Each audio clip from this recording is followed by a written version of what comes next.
स्वामित्व योजना।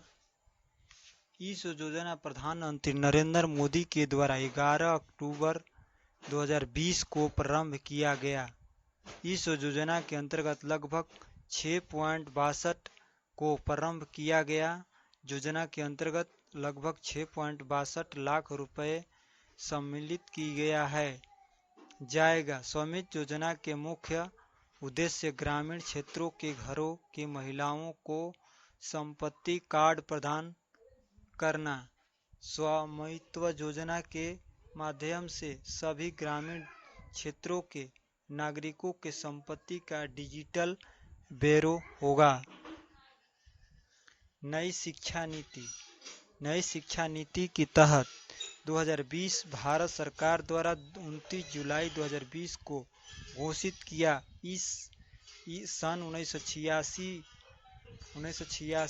में जारी हुए नई शिक्षा नीति के बाद भारत सरकार शिक्षा नीति को यह पहला नया परिवर्तन किया। यह नीति आरक्षित वैज्ञानिक के कस्तूरीरंगन अध्यक्षता वाली समिति को रिपोर्ट प्रदान आधारित है। इस नीति के अंतर्गत 2030 तक स्कूली शिक्षा में 100% GER के साथ पूर्वी विद्यालय से माध्यमिक विद्यालय तक शिक्षा का सर्ववैधानिकरण किया जाएगा। सरकार ने शिक्षा नीति में काफी सारे मुख्य बदलाव किए। पहले इंटर पास 10+2 पैटर्न फॉलो लिया जाता था। अब नई शिक्षा नीति के अंतर्गत 5+3+3+4 का पैटर्न अपनाया जाएगा, जिसमें 12 वर्ष की स्कूली शिक्षा होगी और 3 वर्ष फ्री स्कूली शिक्षा होगी। इस शिक्षा नीति के मुख्य उद्देश्य भारत प्रदान की जाने वाली शिक्षा के वैश्विक स्तर पर लाना है। इस योजना के जरिए शिक्षा की गुणवत्ता में सुधार जाएगी। बच्चे अच्छी शिक्षा प्रदान करेंगे। प्रधानमंत्री स्वनिधि योजना। इस योजना को केंद्र सरकार द्वारा देश के रेहड़ी पटरी वालों, छोटे सड़क विक्रेताओं के अपना खुद का मकान नए सिरे से शुरुआत करने के लिए आरंभ किया गया है।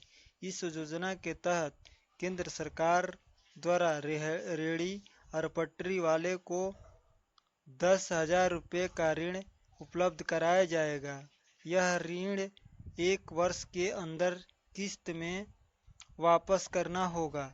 इस योजना के अंतर्गत विभिन्न क्षेत्रों में वेंडर, हॉकर, ठेले वाले, रेहड़ी वाले, ठेली फल वाले आदि सहित 50 लाख रुपये से अधिक लोगों को योजना से लाभ प्रदान किया है। आयुष्मान भारत योजना।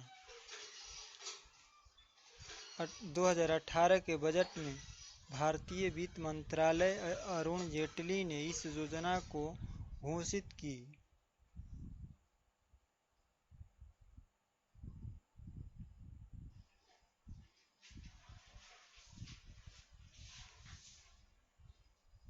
एक अप्रैल 2018 को पूरे भारत में लागू किया गया। इस योजना के उद्देश्य आर्थिक रूप से कमजोर लोगों को BPL धारक को स्वास्थ्य बीमा मुहैया कराना। इसके अंतर्गत आने वाले प्रत्येक परिवार को 5 लाख रुपये तक का कैशरहित स्वास्थ्य बीमा उपलब्ध कराया जाएगा। 10 करोड़ BPL धारक परिवार, लगभग 50 करोड़ लोग योजना का प्रत्यक्ष लाभ उठा सके। इस योजना को प्रधानमंत्री नरेंद्र मोदी ने 14 अप्रैल 2018 को भीमराव अंबेडकर की